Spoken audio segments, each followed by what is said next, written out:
ప్రజల పక్షాన నిలబడడం ఇంపార్టెంట్. పార్టీ పెట్టినామా సంస్థగా ఉన్నామా అన్నది కాదు, ప్రజల పక్షాన నిలబడడం ఇంపార్టెంట్. ఇప్పుడు రాష్ట్రంలో ఉన్న పరిస్థితులు మీరు చూస్తున్నారు. నిన్న జూబ్లీ హిల్స్ ఉప ఎన్నికలు వచ్చిన రిజల్ట్ మీరు చూసిండ్రు. ఏం జరిగింది? మొత్తం ఊర్లలో ప్రతి చోట ఎక్కడ పోతున్నా కాంగ్రెస్ వ్యతిరేకత ఉన్నది, అది మీకు కూడా తెలుసు.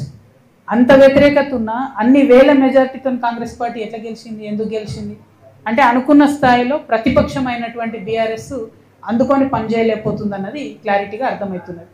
అక్కడ వాళ్ళు సోషల్ మీడియాలో ఉద్యమాలు చేస్తున్నారు తప్పితే కిందకు వచ్చి ఎటువంటి ఉద్యమాలు చేస్తలేరు. ఇంకొకటి పేరుకు కృష్ణార్జునులు అని చెప్పుకొని ట్వీట్లు పెట్టుకొని వాళ్ళది వాళ్ళు ఒకళ్ళు జబ్బ ఒకళ్ళు జరుచుకుంటూ తప్పితే ఒకళ్ళు వీపు ఒకళ్ళు జరుచుకుంటూ తప్పితే పెద్దగా క్షేత్రస్థాయిలో పనిచేయలేదని అర్థమైంది.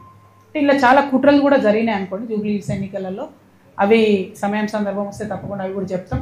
కాకపోతే ప్రతిపక్షాలు ప్రజల ఎక్స్పెక్టేషన్ మేరకు పనిచేసినట్టయితే రిజల్ట్ మంచిగా వేరే రకంగా ఉంటుండే జూబ్లీ హిల్స్.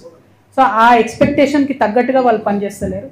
అక్కడే తెలంగాణ జాగృతి వచ్చి ప్రజల మధ్య నిలబడి ప్రశ్నించాల్సినటువంటి అవసరాన్ని గుర్తించినాం కాబట్టి ఇంత పెద్ద కార్యక్రమం తీసుకొని ప్రతి జిల్లాకు కూడా వెళ్ళి పనిచేస్తా ఉన్నాం. Thank you. జై తెలంగాణ, జై తెలంగాణ. ప్రజల పక్షాన నిలబడడం ఇంపార్టెంట్. పార్టీ పెట్టినామా సంస్థగా ఉన్నామా అన్నది కాదు, ప్రజల పక్షాన నిలబడడం ఇంపార్టెంట్. ఇప్పుడు రాష్ట్రంలో ఉన్న పరిస్థితులు మీరు చూస్తున్నారు. నిన్న జూబ్లీ హిల్స్ ఉప ఎన్నికలు వచ్చిన రిజల్ట్ మీరు చూసిండ్రు. ఏం జరిగింది? మొత్తం ఊర్లలో ప్రతి చోట ఎక్కడ పోతున్నా కాంగ్రెస్ వ్యతిరేకత ఉన్నది, అది మీకు కూడా తెలుసు.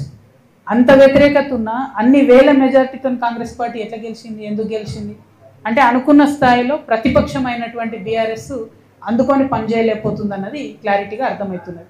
అక్కడ వాళ్ళు సోషల్ మీడియాలో ఉద్యమాలు చేస్తున్నారు తప్పితే కిందకు వచ్చి ఎటువంటి ఉద్యమాలు చేస్తలేరు. ఇంకొకటి పేరుకు కృష్ణార్జునులు అని చెప్పుకొని ట్వీట్లు పెట్టుకొని వాళ్ళది వాళ్ళు ఒకళ్ళు జబ్బ ఒకళ్ళు జరుచుకుంటూ తప్పితే ఒకళ్ళు వీపు ఒకళ్ళు జరుచుకుంటూ తప్పితే పెద్దగా క్షేత్రస్థాయిలో పనిచేయలేదని అర్థమైంది. ఇలా చాలా కుట్రలు కూడా జరిగినాయి అనుకోండి జూబ్లీ హిల్స్ ఎన్నికలలో. అవి సమయం సందర్భం వస్తే తప్పకుండా అవి కూడా చెప్తాం. కాకపోతే ప్రతిపక్షాలు ప్రజల ఎక్స్పెక్టేషన్ మేరకు పనిచేసినట్టయితే రిజల్ట్ మంచిగా వేరే రకంగా ఉంటుండే జూబ్లీ హిల్స్. సో ఆ ఎక్స్పెక్టేషన్కి తగ్గట్టుగా వాళ్ళు పనిచేస్తలేరు. అక్కడే తెలంగాణ జాగృతి వచ్చి ప్రజల మధ్య నిలబడి ప్రశ్నించాల్సినటువంటి అవసరాన్ని గుర్తించినాం కాబట్టి ఇంత పెద్ద కార్యక్రమం తీసుకొని ప్రతి జిల్లాకు కూడా వెళ్ళి పనిచేస్తా ఉన్నాం. Thank you. జై తెలంగాణ, జై తెలంగాణ.